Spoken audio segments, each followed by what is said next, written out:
C'est pour répondre à de nouvelles problématiques liées à l'allongement de la durée de vie que le département vient de présenter un nouveau plan d'action en faveur des personnes âgées.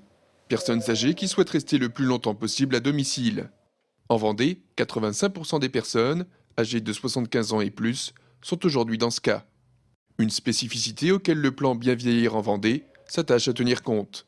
En mettant en place un certain nombre de mesures très simples, la téléalarme par exemple pour la sécurité, les aménagements de logements quand les logements ne sont pas adaptés, le portage de repas, le chèque taxi pour des personnes qui veulent vadrouiller et qui ne conduisent plus, etc., etc. On est allé encore plus loin, notamment avec la garde de nuit, qui existe déjà mais qui a un coût. On va la prendre en compte financièrement pour partie.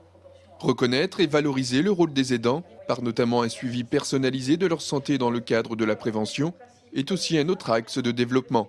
On se rend compte effectivement que souvent, les enfants ont 60-70 ans et ont en charge leurs parents qui ont 85, 90, 95 ans.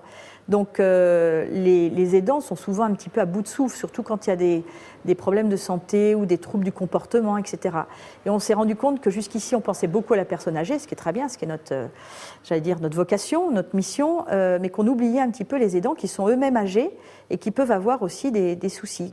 Faciliter les courts séjours en maison de retraite, doubler le nombre de maisons de vie de type MARPA, créer des pôles d'activité et de soins adaptés pour les personnes âgées atteintes de la maladie d'Alzheimer, sont des pistes d'action parmi d'autres, déclinées à travers ce plan ambitieux. Plan qui entend répondre aux attentes des anciens et de leurs familles.